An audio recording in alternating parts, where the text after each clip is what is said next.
It's Gorman in the Morning with Fletcher and Ryder. Now, 92 KQRS. This is Gorman in the Morning on Minnesota's 92 KQRS. It is Friday, and I'm very, very happy to be sitting alongside Paul Fletcher. You know what? I thought I was happy, but you've proven me maybe I'm not that happy because I can't match that. You're on your way. You're out of control. Baby steps. Ryder. The merely chubby have been winnowed away. Yes, and we are all that is left. Did he say the merely chubby? Uh-huh. Oh, yeah. No. Take that merely walking. Yes, bask in Fat Bear Week. Man, no question about it. It is Friday, October the 3rd. Right now, I'm feeling Minnesota. Paul, give me some headlines. Hey, really quick before we dive in full on, Peanuts marked its 75th anniversary yesterday. Yeah. Charles Hey, Schultz. Sure. St. Paul boy. Yeah. That's right. Nice run. Nearby residents were temporarily evacuated after 50 sticks of dynamite were found in a Medina garage yesterday.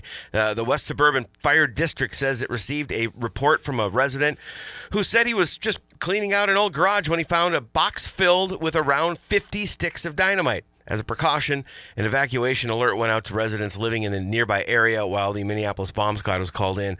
They were able to safely remove the box. I have a friend who lives in Medina. Okay. And he was like, yeah, it was a little freaky getting that call. If you walked into your basement or in the crawl space under your house or anywhere and were like, hey, opened the box and saw what looked to be 56 of dynamite, would your first reaction be, well, these obviously aren't real?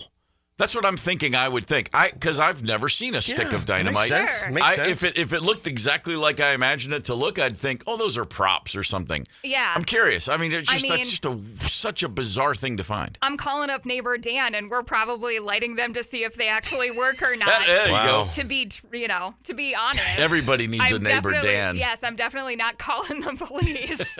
Yeah. I'm like, oh man, we just got dynamite. Cool. Yeah. You call the police, and then they go, oh, you just happened to find him, and then suddenly my lifelong tendency to feel guilty when I have nothing to do with the crime will kick in, and next thing you know, I'm in braces. Oh, my goodness. Yeah, I don't know. No, I'm looking for a place to light these suckers off.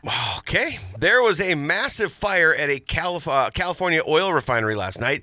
The Chevron refinery in El Segundo is the largest oil refinery on the West Coast. It processes over 250,000 gallons of crude oil every day. Yeah. Last night, the refinery exploded into a huge fireball that lit up the night sky.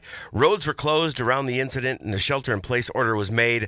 The fire has been contained. No word yet on the cause. That's the refinery you see if you take off from LAX. All flights from LA go out over the water right away, and if you're on the left side of the plane, you look down, you'll see it's ginormous. Yeah, it's I massive, didn't hear this. That's freaking me out, man. Yeah. And then, of course, it makes me want to say, I left my wallet in El Segundo. You beat me to it. Yeah, you know.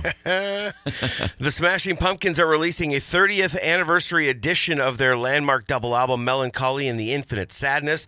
The 6 LP deluxe vinyl box set includes the original album, along with 80 minutes of previously unreleased material, including recordings from the band's 1996 tour.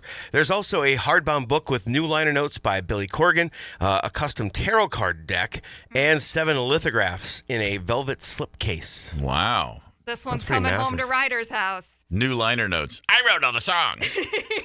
I told everyone else what to play. Yeah. Sorry, I can't help myself sometimes. I don't blame you.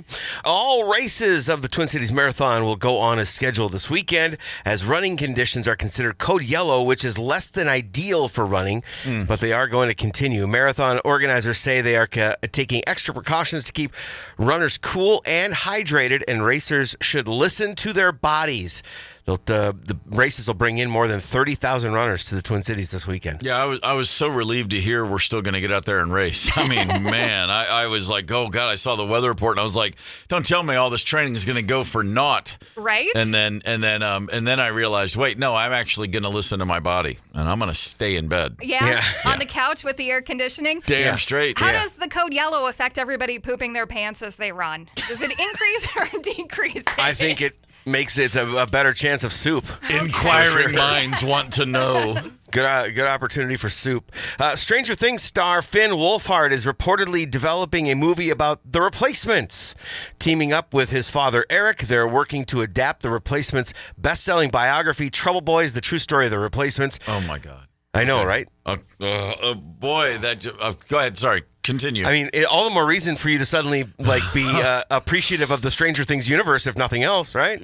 That's a stretch. Go ahead, finish. The duo would write the screenplay, and if this thing happens, we can all thank Winona Ryder. She's the one that brought Finn and the writer of the biography, Bob Mayer, together. So Winona was always a Matt's fan. Ended up dating Perner for a while. Yeah. Couldn't get Paul. Went for Dave. Was what the word on the street was at the time. I'm not trying to throw snark. I love everyone involved. I love that book. Bob Mayer's book about the Replacements is the greatest rock book ever. It's iconic. It's such a hard read, too. I mean, it's like you are reading about a train crash in real time, and you're like, just pull on the brake. That said, I can't imagine anybody turning this into a movie that won't suck. Because all movies about bands suck. All of them? All of them. Okay. Except the ones that are intentionally comedies. It's the only way to appropriately present a band. It better be funny. Yeah. What if they do? I mean, what if they made it more of a streaming series and have more time to explore even everything? Worse. Even worse. I'm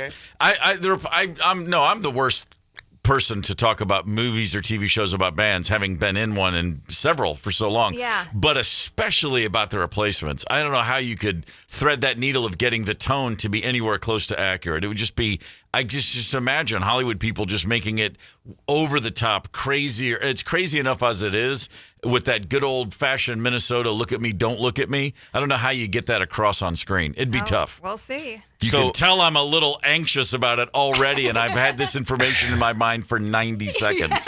All right. So for the record, you're not in favor of this No. show. No, you know what? Everyone on the planet should be forced to read the book, though. Okay. Read the book. Everyone. Right.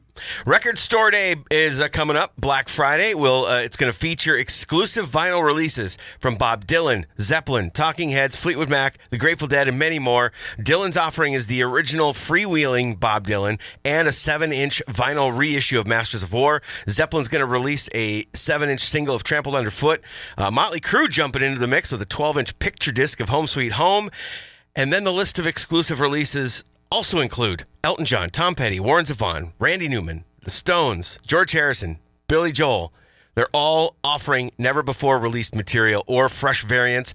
These releases will be available only in indie record stores Friday, November 8th. Ryder, do you know of any where people can get this place where people never heard of Record Store Day. Have no clue what's going on. No, Okay. Of course. Yeah, you can come hang out at Down in the Valley, but most of the record stores in Minnesota participate in this and may not get everything that's on the list, but will get a huge chunk. There's always a Ramones release. I think there's one this time that comes home to my house. If you have a kid who's into Chappell Roan, there's going to be an exclusive 7-inch. Get in line early for that one. One of my favorite things to do is just throw the word when it's not expected, like as a complete outlier, just go Record Store Day and watch writers tick. It's amazing. It's just as bad as you when you're thinking about a replacement movie. That's exactly right. Look at you two. I'm glad I could bring you together. Chinese scientists have successfully transplanted a pig lung into a human being for the first time. Oh, really? It's always been my dream. Oh, damn.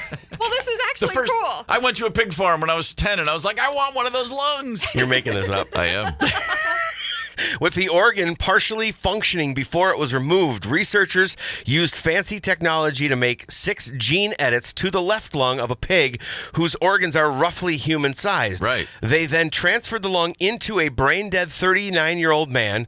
At first, the lung succeeded in delivering oxygen to his blood and removing carbon dioxide within 24 hours. However, there were signs of damage and indications that the body was rejecting the organ on days 3 and 9. Okay. Wow. That's pretty incredible, though. Yeah. Holy It's a smokes. start. It is a start. And if you want a little more context, researchers believe further experimentation could help improve retention of the lung, since even human-to-human lung transplants often fail sooner within hours. So, if you just take human out of the equation and get to pigs, then then we can just start manufacturing pigs to manufacture lungs. Man, let's roll. Yeah, you'd be a walking piece of bacon. Between the lungs and the bacon, what can't they do? Yeah. A woman is facing charges for allegedly wrecking a Little Caesars restaurant in Louisville, Kentucky, over the cost of extra dipping sauce. Sorry. I can't let it go. What? Louisville. Louisville, Okay. sorry. Louisville. You got to get your throat involved. Louisville. Go ahead. Louisville. Brianna Haynes allegedly caused more than $1,000 worth of damage. She's accused of throwing things off the counter, including a custom-made computer stand and the computer register to the store. All of this after being told the extra pizza sauce would cost $1. Oh, I thought maybe she actually took a bite of that Little Caesars And got pizza. angry? Yeah. Yeah, that's fair. She didn't have the extra dollar, so she went for $1,000 in damages instead. And jail. Wow. Yeah. Yeah. I used to eat entire meals for $1.04. Little Caesars had something called Crazy Bread back in the day. Yeah, they might still they have did. it. They still have it. It's Yeah, been they a do. minute Yeah. since I've been in Little Caesars. 4 giant sticks of bread and some of that pizza sauce used to be $1.04 with tax. Wow. And that would keep a guy like me in college good for a whole day. Yeah, it is not $1 for right now, but Yeah. it is still there. Yeah, no, it was easy to live in the 80s on $1.04, let me tell you. A whole day? Yeah, 4 giant breadsticks? Yeah, Wow. you're good to go. My 20s were fantastic. Yeah. Let's talk sports quickly. As we talked about the other day, at the end of the season, Nafisa Collier of the Lynx just took Kathy Engelbert, put her on blast, the Yeah. WNBA commissioner. Caitlin Clark is now, after a day delay, joined in on the chorus and said, yeah, everything Collier said was valid. She said, what people need to understand is we need great leadership at this time across all levels. This is straight up the most important moment in league's history, inarguable across the board. Another former player, Elena Del Don, one of the great players in WNBA history, a woman who is a one-time champion, a 7-time All-Star, a 4-time All-League first team selection. She retired in 2024 and yesterday said, by the way, when I retired, I never even heard from Kathy. Nothing Oh, really? from the league offices, Huh. which is insanity. That alone means that they need new leadership, but everybody's piling on. Sophie Cunningham of the Fever, another very famous player, now said, it's pretty shameful. She always makes it about her, Kathy, when it should have nothing to do with her. It's over. The only person who doesn't seem to understand that Kathy Engelbert is looking for work is Kathy Engelbert. And it would be good riddance because that league deserves much better. The Timberwolves are focusing on one major thing in their training camp. That is transition points. They were not great at it last year. The reason the Thunder just ground them down, the Oklahoma City Thunder play tremendous half-court defense, and we just played right into that. The reason the Indiana Pacers took them to 7 games is because they were running and gunning like crazy. And so right now, the Wolves' entire focus is transition buckets, which makes me very happy, which also means you're not going to see 38-year-old Mike Conley playing a lot of fourth-quarter minutes. And Rudy Gobert, enjoy that bench, brother. Slow moving, big Rudy. Here's a real quick baseball note for why we can't have nice things. Last night, Game 3 of the AL Wildcard Series, which I was watching at Yankee Stadium, New York Yankees pitcher Cam Schlittler, I have to say that, Schlittler. He's 24 years old. He is a rookie. Yeah. And for the first time in Major League postseason history, he stepped onto the mound and did something. 8 scoreless innings, 12 strikeouts, 0 walks. Oh. He's a rookie for the Yankees. Of course he is. Yeah. Unbearable to watch the Yankees bring along this, who, by the way, is a Massachusetts kid and grew up a Red Sox fan. So what did that feel like for him? Oh. Wow. Yeah. Pretty incredible. So anyway, for all of us waiting for the decline of the Yankees empire, it ain't happening anytime soon. Oh, now then. Now then. Glad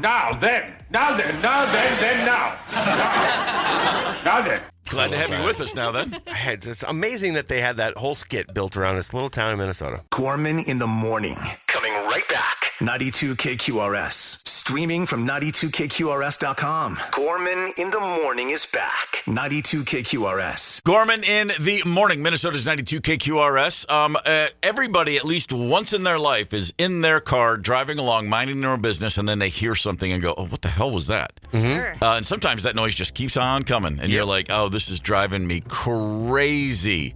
I bought my first ever new car in 1991, and I T-boned a dude who ran a red light in a giant thunderstorm. That Totally sucks. his fault, but I hit him hard.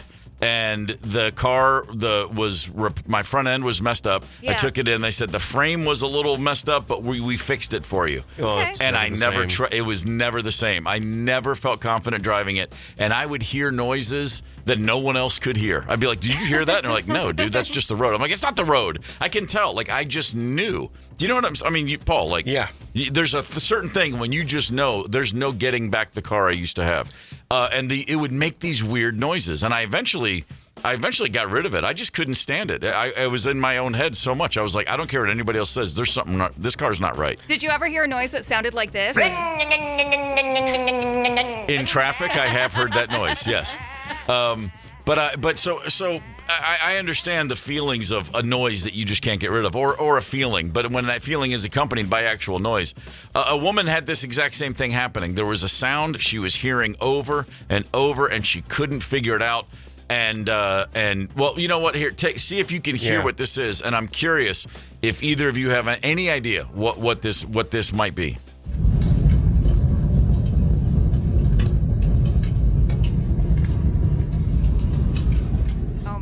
Sounds a little like someone's jingling keys very far away. Sounds like rain. Could be. Yeah, I was going to say, it sounmes like the Rainforest Cafe at the Mall of America. Oh, my God, that's so funny. Rainforest Cafe. That's a little kid thing with me. No, she would be driving along. So what you just heard is you hear the hum of the car, but that jingling weird thing on top, she couldn't escape it. Took it to the garage. And was like, hey, listen, you got to get rid of this sound. It's driving me crazy. The garage was like, well, we're not really hearing that, but we'll take a look at it. One thing leads to another. Like, well, you could use an oil change, and you could use this. You're due for some maintenance. Sure. Long story short, she's like, well, I guess as long as I'm here. $700 later, she drives away, and the noise is still there. Oh, really? And she's just like, oh, my God. I walk in there. I end up $700 late. And now I still have the noise. Let's hear it one more time.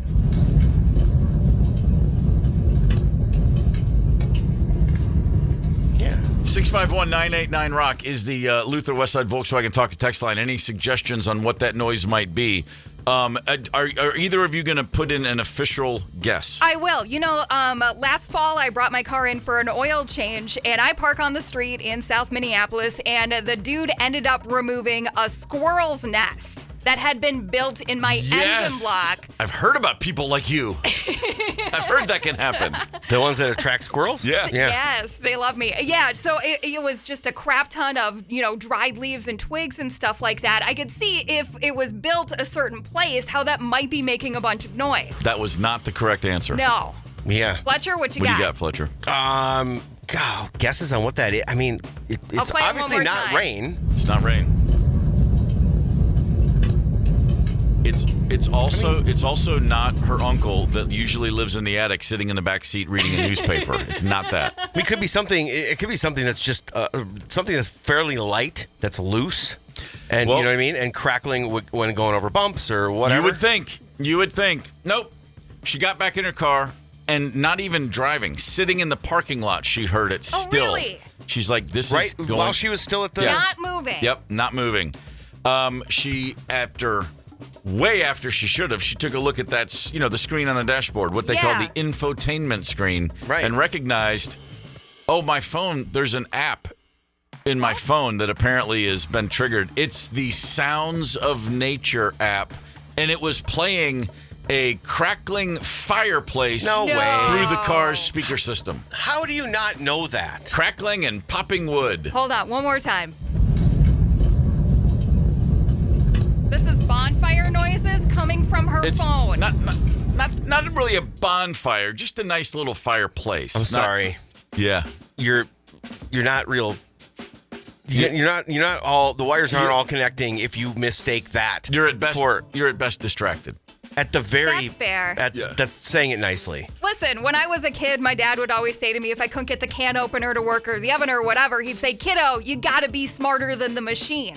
Cars are getting smarter and smarter and smarter. True. So that's a whole lot tougher than it used to be. Yeah, you know what? You don't have to be much. The car doesn't have to be real smart to be smarter than not being able to figure out this is coming out of your speakers. That was an Imelda Gorman staple. Got to be smarter than the fill in the blank. Yes. Yeah, when I was a kid, the smartest thing was like, did you see that this seat can recline? You just pull, there's a lever right here. You pull it up and then push back. Oh, my God. Yeah. And now you have fireplace crackling sounds in your car. Yeah, things have definitely changed. You don't want to get left behind as cars get smarter and smarter. You ever heard the term gilding a lily? Yes. Yeah. Sure. You take one of nature's perfect creations, a lily, and then you dip it in gold. You're gilding something that's already perfect. Makes sense. You're adding ornate where ornate does not need to be. Right. Makes sense. Let's talk about bacon. Okay. It's kind of perfect as is, isn't it? Sort of the same thing. Yeah. Kind of great. Why would anyone try to gild the lily with bacon? But that's exactly what Smithfield is doing. They're teaming up with Mike's Hot Honey for the first ever hot honey flavored bacon. God, hot honey's in everything, isn't it now? It seems to be in everything. And it's great in the hummus. Love you, Bob. Oh, yes. The hot honey hummus. Now, that's a perfect application. Mm-hmm. Everything else is like, but especially bacon. I'm a big believer in letting bacon just be. Leave it. It's perfect. Why do we have to mess with bacon? Why can't we just say it's enough as is? At the same time, though, there are applications that work. Like the maple syrup bacon is quite good. And this, I'm into this hot honey bacon. I would try this. Sweet and savory combo, right? Yeah, but and then you know what? In it. But here's what I say: have bacon and then put it on a plate next to something onto which you have poured syrup, and get a little bit on the side, and then that's just a perfect way to do it. You don't have to add it in. Don't cook it in. Don't add hot honey to my bacon. Just put some honey on the plate and add some peppers and let me dip it if I like. I just think bacon is just purely, it's magic. It is magic. Leave it be. But see, the thing is that if you, let's just say you have bacon 7 times a month, 6 times you have just regular bacon, and on that 7th time, you can try hot honey bacon. Nothing's the world will still keep spinning, and everything will be all right. You could, what's the fun in that? So basically what you're saying is that you're wasting a bacon experience. Absolutely wasting a bacon experience. Listen, I'm willing to take that risk. There's a chance I get hit by the green line tomorrow, and I will, I'm gonna. My last bacon experience is gonna have hot honey cooked into it. No, if I want bacon, I want bacon. Okay, leave my bacon alone. All right. Well, we're just getting a little too. You know, it's like Flamin' Hot is now in everything. It was fine when it was just in Cheetos. Okay. Keep it out of my potato chips. Don't sneak one in there and watch my reaction, children. Okay, well, that I'm on board with, but the hot honey bacon, I'm sticking to it. I would try it, and it actually sounds like a pretty magical combination to me.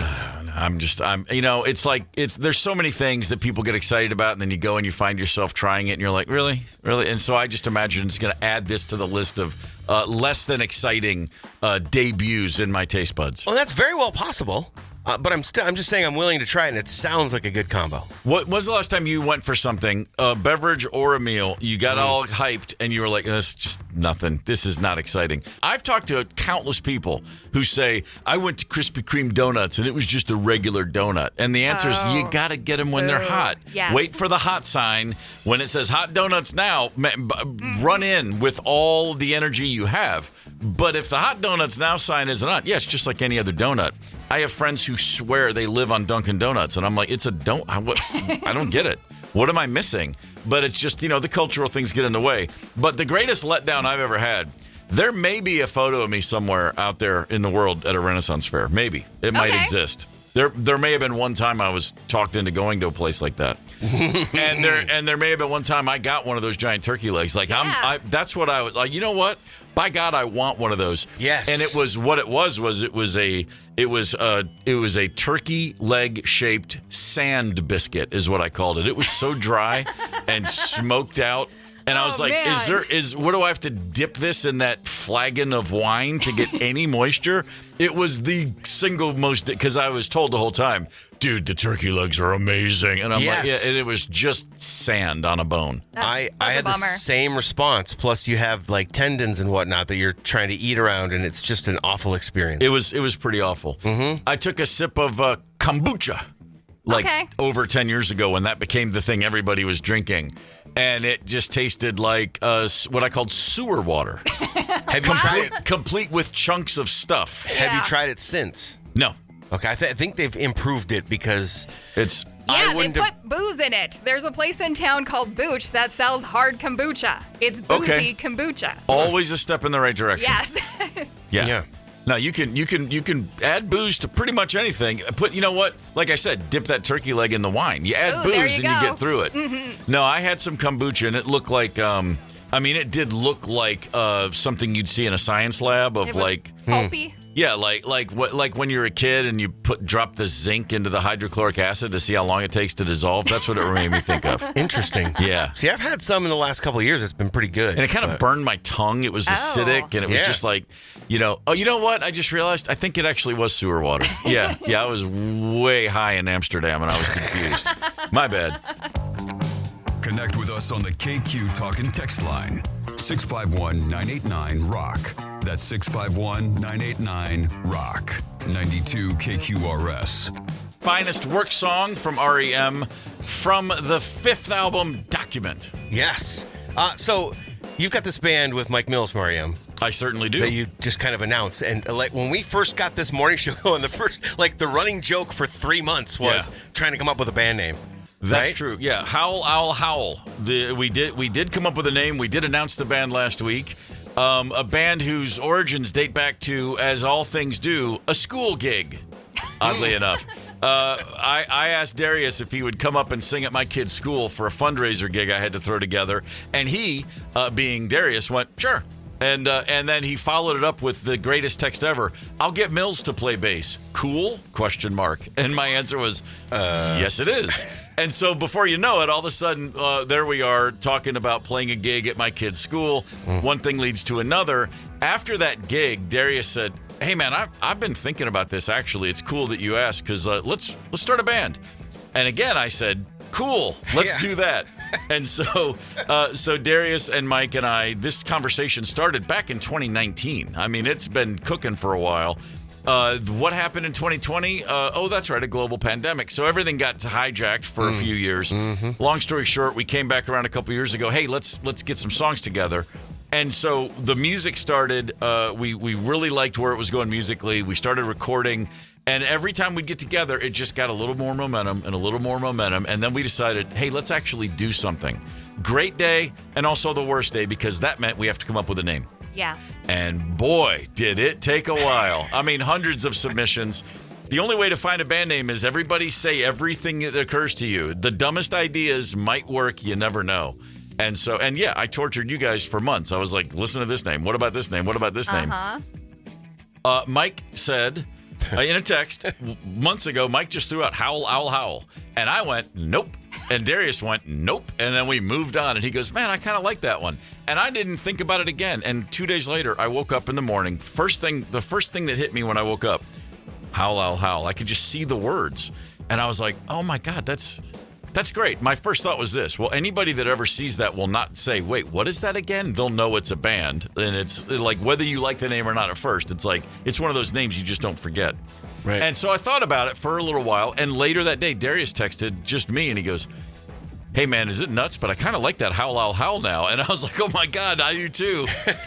We both texted Mike like, okay, let's go with it. And I think he thought we were kidding at first. But we were like, no, this is cool. And we didn't look back. It was like, thank God, finally, years of trying to name this thing. And now it's out. And now we're getting ready to go, rock the good people in November. Looking very forward to it. Awesome. Hell yeah.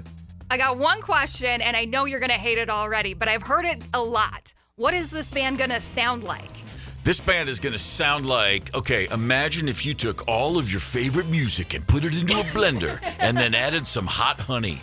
No, it's rock and roll music, and it's the kind of music, I don't know. I mean, if you put it on, honestly, well, put it this way. Every time Mike Mills opens his mouth, you can't say anything other than, that sounds like REM all of a sudden, because his vocals were such a big part of that band's sound. Iconic. Whereas Darius, also a singer of note, fairly iconic voice. You hear that and you think about Hootie, you think about Darius' solo career, you think about all these things. And then I'm just in the middle of those two guys just hitting stuff. So I don't know. It sounds like a good rock and roll band to me. Here's what I know for sure. Yep. Howl, howl, howl. It's fun to say. See? Howl, howl, howl. It is See? not fun to say. It's not fun to say. Howl, howl. That's howl, it. howl, howl. My Yeah. world clenches every time I got to say it. I like the breathy delivery, too. That's kind of cool. If you need a voice guy for anything, just let me Didn't know. even think about that. Gorman in the morning. Coming right back. 92 KQRS. Streaming from 92KQRS.com. Gorman in the Morning is back. 92 KQRS. Matthew Broussard is at Acme this weekend, Hell and yeah. he is in studio right now. Matthew, good morning, sir. Good morning. How are we doing? Oh, there's that voice. You sound good in the morning, brother. Yeah. You ever have like a cough or a cold and you're like, I should record my voicemail. 100%. This is a good time to Yeah. get that nice. Yeah. 1,000%. Remember when answering machines first went digital, the amount of time we would spend getting the perfect outgoing message, the funny, you had to really think about these things? Yeah, because before it was on cassette, and Yeah. they were just like, it's like live theater. It's like, it's out there. Yeah. One take. Yeah. That's exactly right. Matthew, you are recently betrothed, correct? Oh, yeah. Does that mean married? Is that what that word means? I don't know. Congratulations. I'm recently indisposed. That's exactly what it is. That's what that means. He's married, off the right? market, ladies. Back off.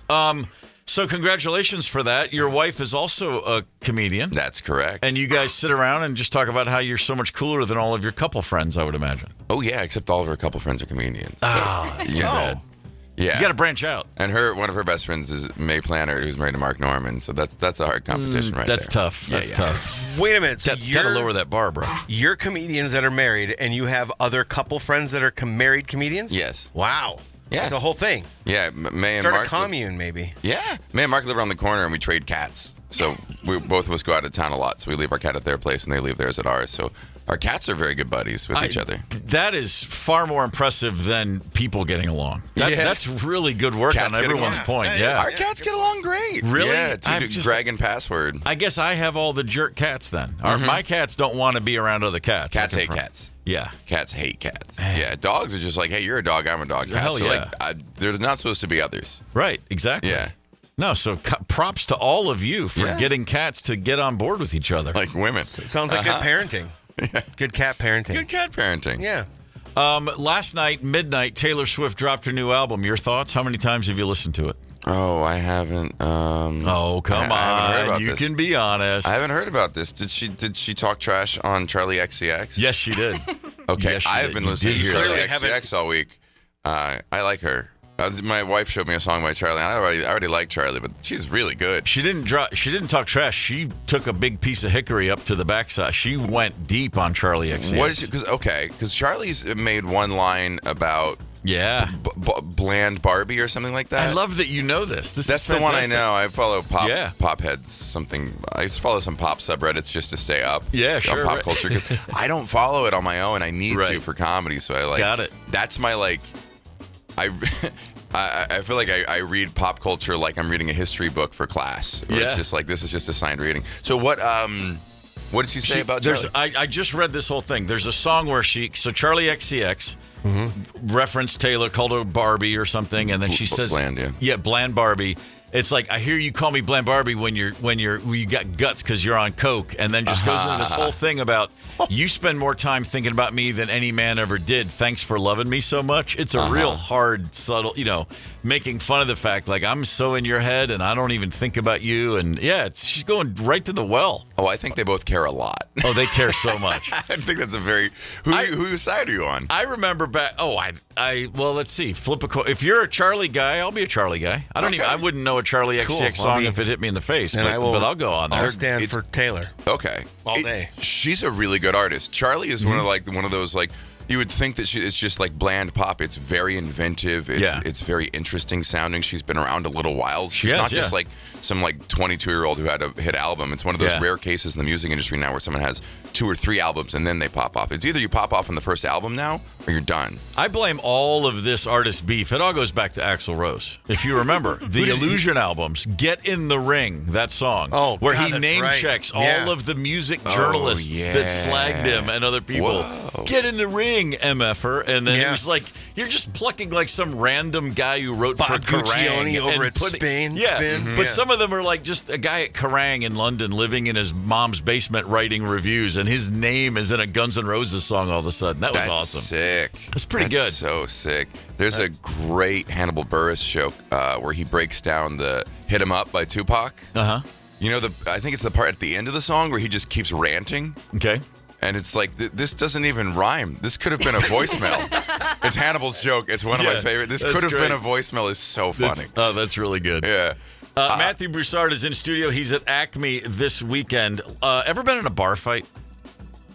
Kind of. Yeah? Kind of.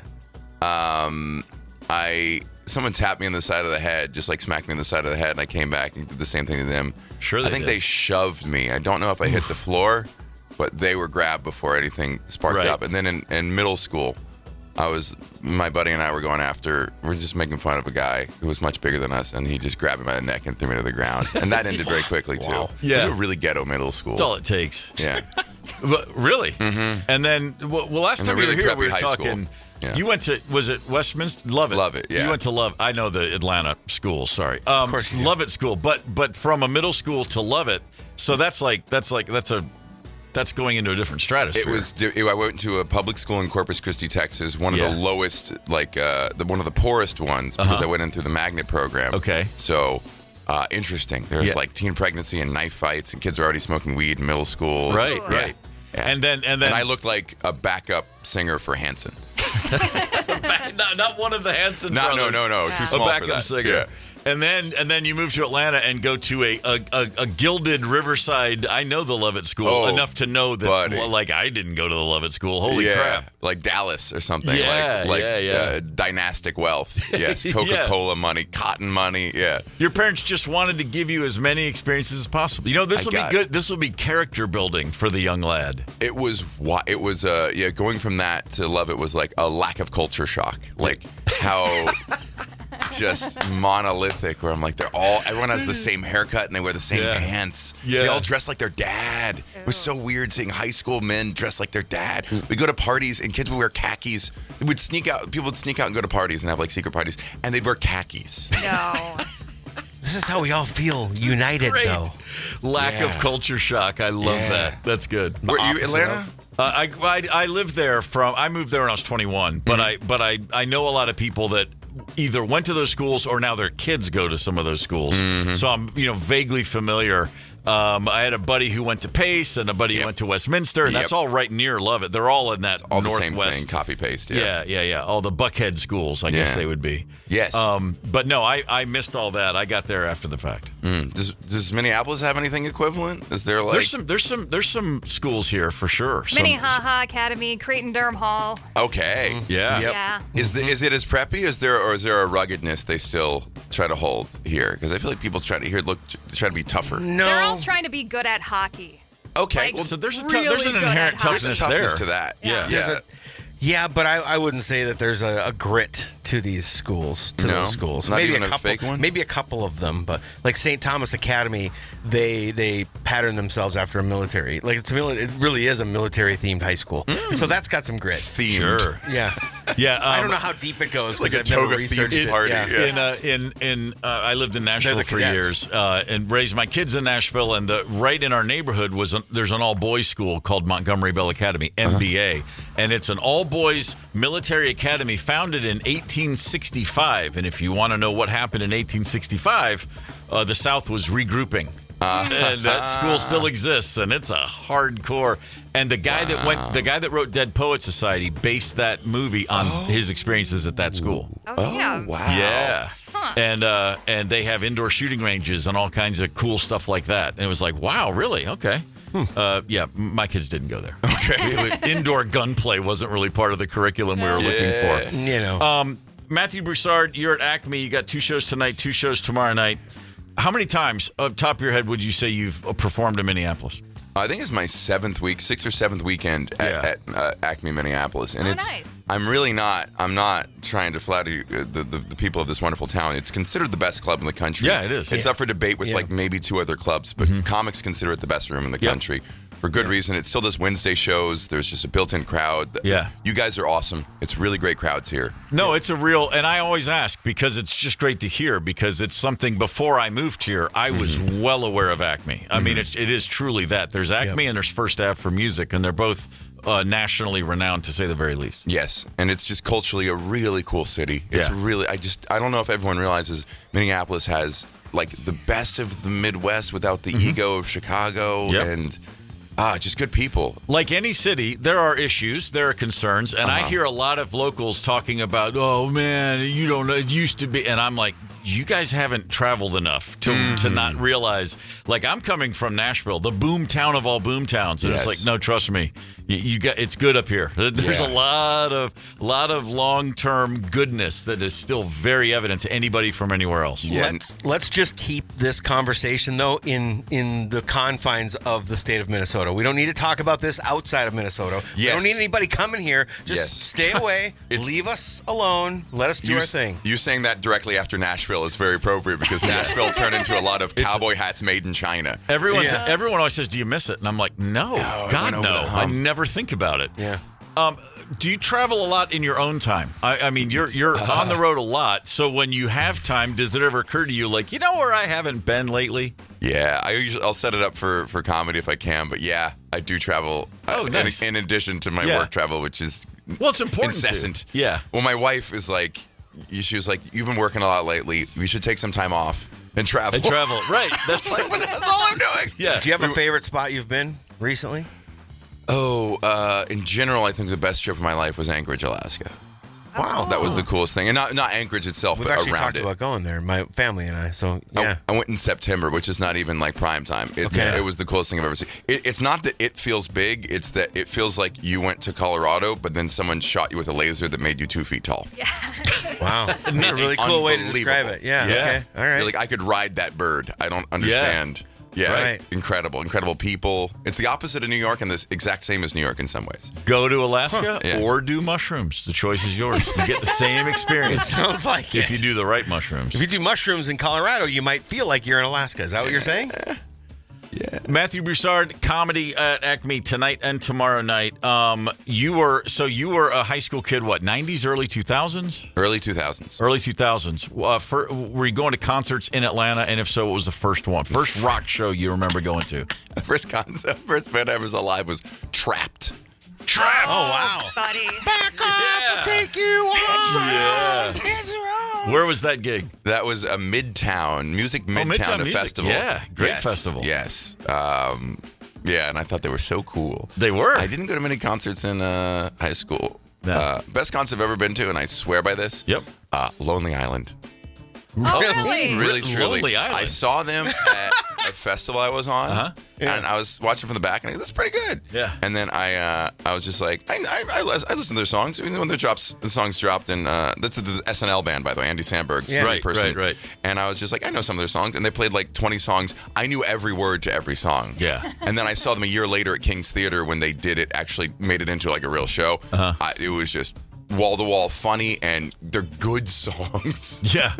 They're actually catchy. It's so hard to do to do that because not only do you have to be really funny, if the songs aren't really good on their own, it always falls flat too. Yes. It's that's a tough needle to thread, as they say. And by nature of doing parody music, they are all across the board genre-wise. They can do like electro pop or great.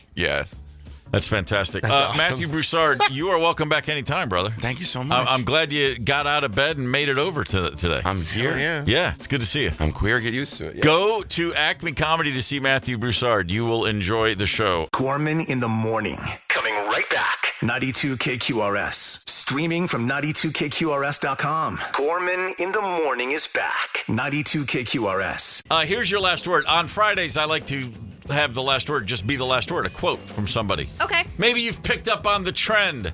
Today, let's talk about Mark Twain. Okay. Or let's just share in some of Mark Twain's wisdom. He had a lot of really good quotes. A lot of good ones. If you pick up a starving dog and make him prosperous, he will not bite you. This fair. is the principal difference between a dog and a man. Yeah. Bingo.